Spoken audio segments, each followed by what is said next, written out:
নবী সাল্লাল্লাহু আলাইহি ওয়াসাল্লাম বলেছেন, সেই ব্যক্তির জন্য ধ্বংস যে রমজান মাসকে পেল, রমজানকে পেয়েও তার গুনাহ মাফ করাতে পারলো না। নবীর নাম শুনে আমরা কেউ দরুদ পড়লাম না। নবী সাল্লাল্লাহু আলাইহি ওয়াসাল্লাম বলেছেন, সেই ব্যক্তি ধ্বংস হোক যে রমজান মাসকে পেল কিন্তু এই রমজান মাসকে পেয়েও তার গুনাহ মাফ করাতে পারলো না। আমরা এদের অন্তর্ভুক্ত হতে চাই না। আল্লাহ পাক হেফাজত করুন। রমজানের আগেই প্রিপারেশন নেন, মানসিকভাবে আমল নামা গুছিয়ে ফেলেন, টার্গেট করেন আপনি কি চাচ্ছেন রমজান মাসে। 30টা সওম তো আছেই, 5 ওয়াক্ত নামাজ জামাতে পড়ার চেষ্টা করেন, তারাবির সালাতগুলো আদায় করার চেষ্টা করেন। আল্লাহ পাক তৌফিক দান করুন। অন্তত একটা বার কোরআনকে খতম করার চেষ্টা করেন। প্রতিদিন এক পারা করে পড়লে খতম হবে, পারা যাবে না? যারা পড়তে জানি না এখনই পড়া শিখে নেন, 1 মাস আছে পড়া শিখে নেন। রমজান মাসে মসজিদ ভিত্তিক কোরআন শিক্ষার তালিম এবং কোর্স চালু করেন, মানুষকে কোরআন শিখান। 5 ওয়াক্ত নামাজের পরে দারসে হাদিস চালু করেন, মানুষকে হাদিস শিখান। মহিলাদের জন্য, মা বোনদের জন্য কোরআন শিক্ষার ব্যবস্থা করেন, ওদেরকে বাসায় শিখান। রমজান মাসে বাজারে বেশি যাবেন না, বেশি আড্ডাবাজি করতে বসবেন না, 3-4 জন মিলে এক জায়গায় আড্ডা মারতে বসবেন না, দিনই আলোচনা ছাড়া। বসলেই গীবত হবে, রোজা নষ্ট হয়ে যাবে। মানুষের সাথে কম মিশেন রমজান মাসে। যত বেশি মানুষের সাথে মিশবেন তত বেশি গীবত তহমত করতে হবে, তত বেশি অন্যের সমালোচনা লিখতে হবে। আলাইকুম আনফুসাকুম ভুলে যাবেন, মানুষকে নিয়ে ব্যস্ত হয়ে থাকবেন এবং অন্তরের নূর নষ্ট হয়ে যাবে। মানুষের সাথে জড়িত পাপ কাঁধে চলে আসবে। কম মিশেন আল্লাহর ওয়াস্তে, রমজান মাসে কম মিশেন, কম বাজারে যান। বাজারে যায়েন না, গেলে দ্রুত চলে আসেন। যদি প্রয়োজনে যেতেই হয় দ্রুত চলে আসেন। চেষ্টা করেন মাসের বাজার আগেই করে রাখতে, ঈদের বাজার আগে করে রাখতে। এই শেষের দশক, স্পেশালি লাইলাতুল কদর যেখানে থাকে, এই দশক মানুষ বাজারে কাটায়। বাঙালি মুসলিম এই দশকটা বাজারে কাটায়, ইল্লা মাশা আল্লাহ। আর মা বোনদের তো খবর নাই, এরা তো মার্কেটেই বেশি ঘুরে বেড়াবে দেখবেন।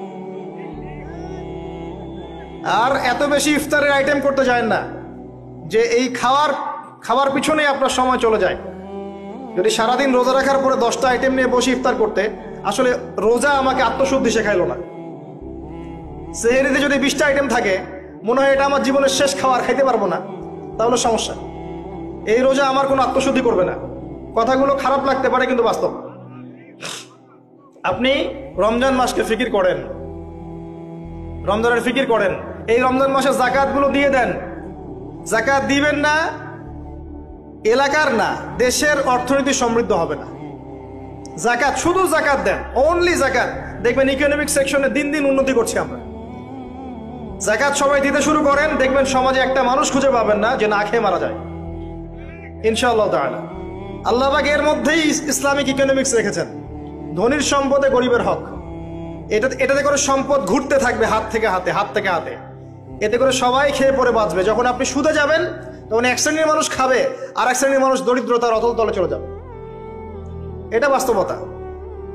এটা দেশের ক্ষেত্রে না, বিশ্বের ক্ষেত্রেও দেখবেন বিশ্বের একটা শ্রেণী দিন দিন ধনী হচ্ছে, আর একটা শ্রেণী দিন দিন গরিব হচ্ছে। কারণ কি জানেন?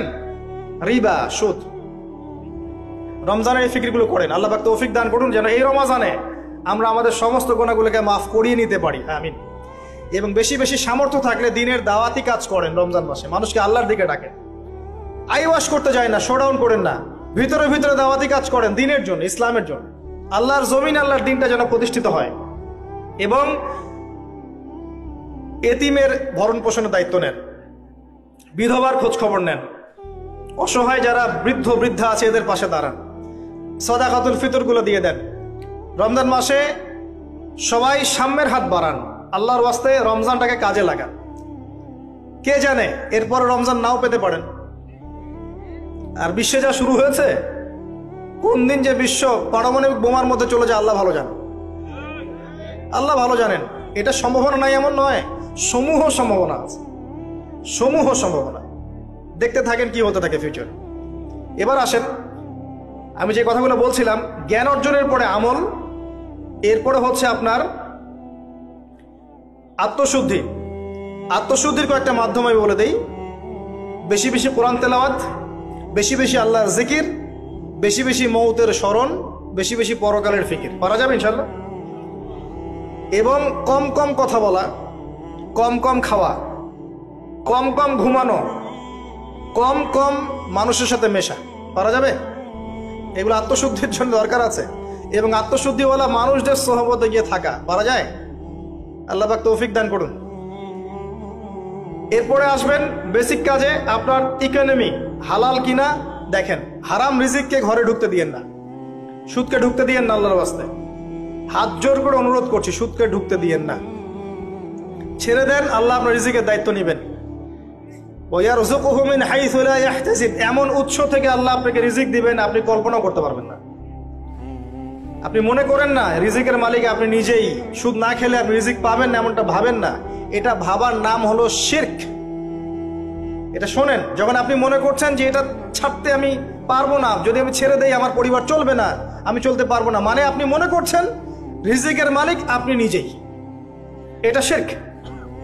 আল্লাহর উপর তাওয়াক্কুল করে ছেড়ে দিতে পারলে দেখবেন আল্লাহ আপনাকে বেহিসাব রিজিক দেবে ইনশাআল্লাহ। এটা আপনি কল্পনা করতে পারবেন না। মিন হাইসু লা ইয়াহতাসিব, আপনার কল্পনার বাহির থেকে আল্লাহ আপনার রিজিক দিবেন ইনশাআল্লাহ। আপনি কল্পনা করতে পারলে আয়াতটা ঠিক হবে না, আপনার কল্পনার বাহির থেকে রিজিক আসবে ইনশাআল্লাহ।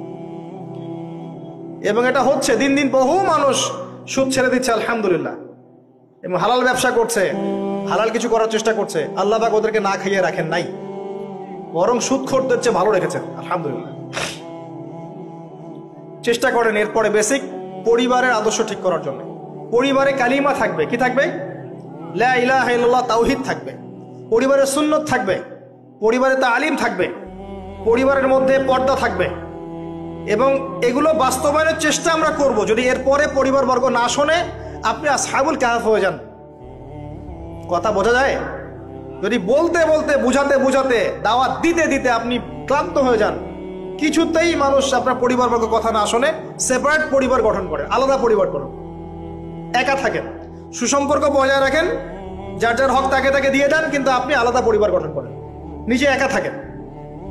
আমরা অনেকে মনে করি যে আলাদা হয়ে যাওয়াটা খারাপ। আত্মীয়তার সম্পর্ক বজায় রেখে আলাদা ইসলামিক পরিবার গড়া সুন্নত। কথা কি বোঝাতে পারছি না? আত্মীয়তার সম্পর্ক বজায় থাকবে, যার যার হক তাকে তাকে আপনি দিবেন, দিয়ে আপনি স্বতন্ত্র আদর্শ ইসলামিক পরিবার গড়বেন, এটা সুন্নত। কারণ একটা বড় পরিবার যেখানে আপনি দিন পালন করতে পারছেন না, পর্দা নাই, হালাল রিজিক নাই, আপনার আত্মনির্ভরশীলতা নাই, আপনার মতামতের কোনো মূল্য নাই, ইসলাম আপনি পালন করতে চান, বাধা দেয়া হয়, আপনি আলাদা হয়ে যান, আলাদা স্বতন্ত্র পরিবার গঠন করেন দিনের জন্য, এবং আদর্শ স্ত্রীকে বিয়ে করেন, আদর্শ সন্তান মানুষ করেন। দেখবেন আগামীতে ইনশাল্লাহ পরিবারটা ভালো ফলাফল বয়ে আনবে ইনশাল্লাহ। কিছু করার নাই, ইসলামের জন্য আমাকে স্বার্থপর হতে হবে।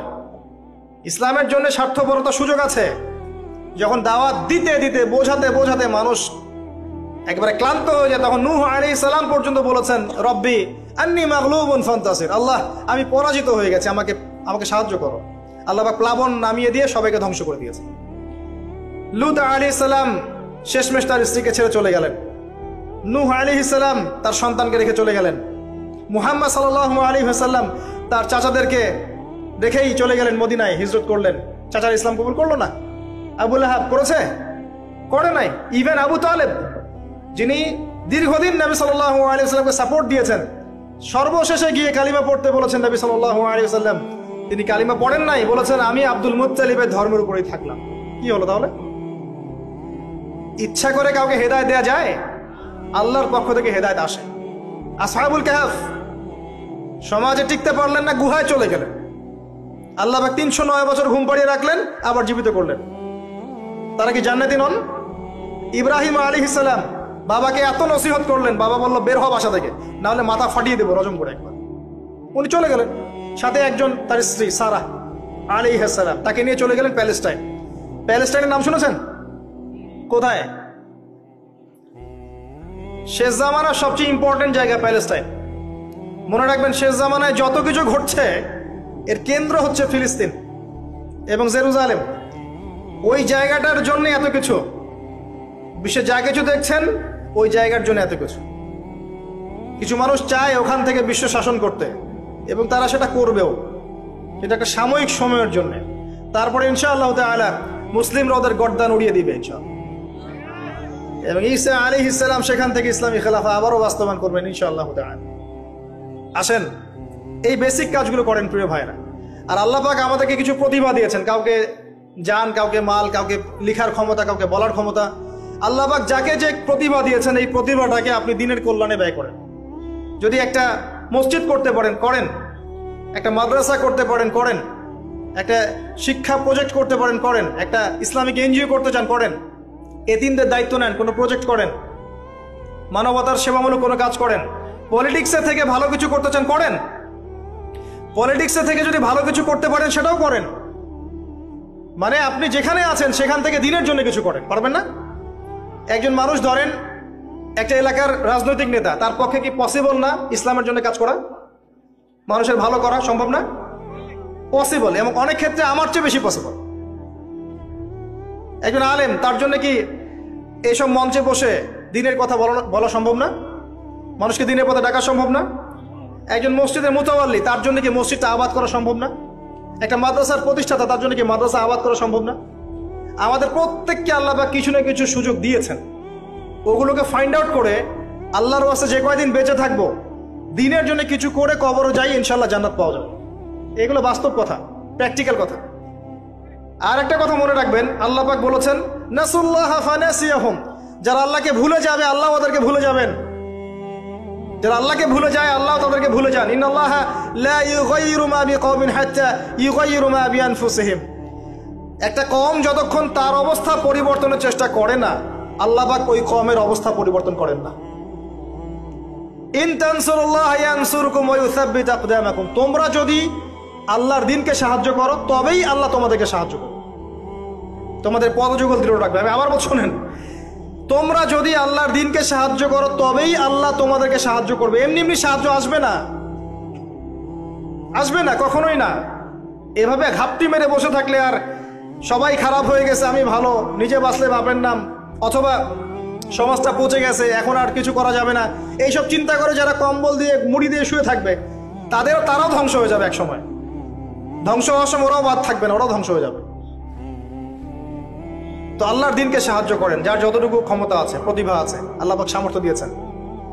আল্লাহ পাক একটা সুসংবাদ দিয়েছেন, ইয়া আইয়ুহাল্লাযীনা আমানু, হে মুমিনগণ, ওয়ালা তাহিনু ওয়ালা তাহজানু, তোমরা হীনবল হয়ো না, দুশ্চিন্তাগ্রস্ত হয়ো না, ওয়া আনতুম লা আলাউনা, তোমরাই বিজয়ী হবে ইনশাআল্লাহ।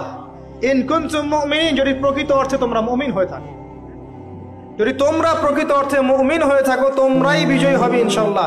হীনবল হয়ো না, দুশ্চিন্তাগ্রস্ত হয়ো না। আল্লাহ পাক আরো আয়াতে বলেছেন, তোমরা কি ভেবেছো এমনি এমনি জান্নাতে চলে যাবে? যতক্ষণ না আল্লাহ পাক তোমাদেরকে পরীক্ষা করছেন, যতক্ষণ না আল্লাহ পাক দেখে নিচ্ছেন কে তোমাদের মধ্যে সবর করনেওয়ালা আর প্রচেষ্টা চালানেওয়ালা, তোমরা কি ভেবেছো এমনি এমনি জান্নাতে চলে যাবে? সেগুলো হচ্ছে বাস্তব কথা। এবার আসেন, এখন আমরা যে পরিস্থিতির মধ্যে আছি এখান থেকে পুরোপুরি উত্তরণ সম্ভব না, ফুল স্টপ। যা দেখছেন ফিতনা ফাসাদ, যা দেখছেন ব্যক্তিগত জীবনে, পারিবারিক জীবনে, সোশ্যালি, ইকোনমিক্যালি, জিওপলিটিক্যালি, এই ফিতনা ফাসাদগুলো থেকে পুরোপুরি রিকভার করা এখন সম্ভব না। এবং এটা আইএমএ জাহিলিয়াতের সেই জাহিলিয়াতগুলোকে হার মানাচ্ছে দিন দিন।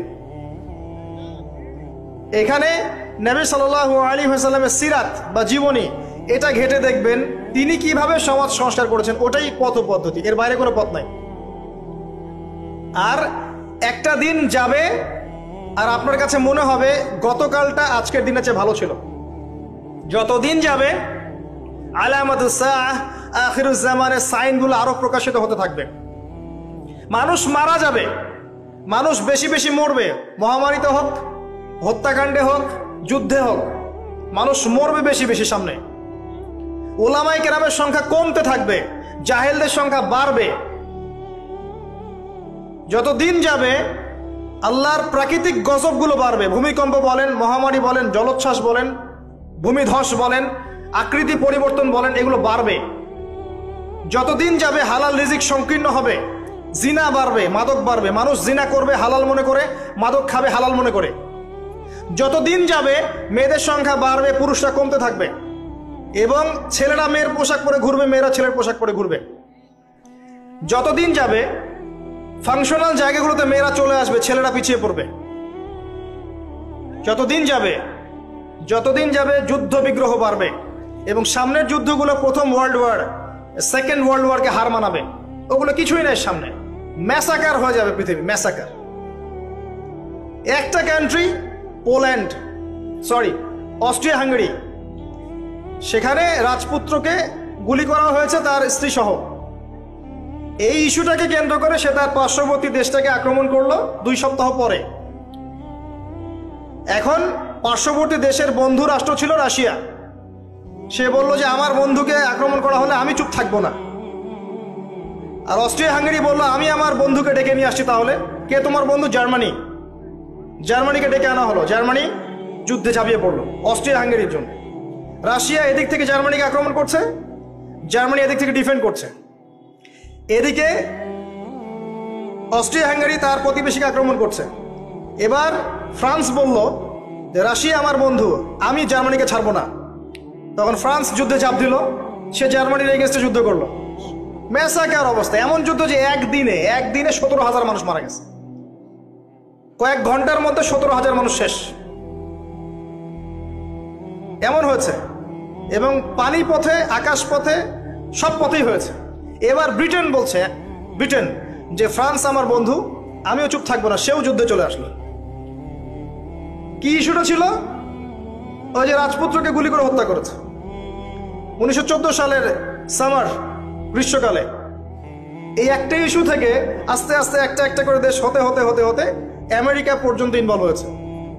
এবং 5 থেকে 6 বছরের ব্যবধানে কয়েক কোটি মানুষ মারা গেছে, কয়েক কোটি। এগুলো হিস্ট্রি পড়েন। সামান্য ইস্যু নিয়ে বিশ্বে কি হতে পারে আপনার কল্পনাও নাই। সিরিয়ার ইস্যুটা দেখবেন, সামান্য ইস্যু ছিল, আস্তে আস্তে আস্তে আস্তে 10টা 12টা 15টা রাষ্ট্র ইনভলভ হয়ে গেল। মানুষ মরে শেষ, রেফিউজি, ম্যাসাকার অবস্থা। বিশ্ব এদিকে যাচ্ছে আস্তে আস্তে। চিরদিন এমন অবস্থা থাকবে না।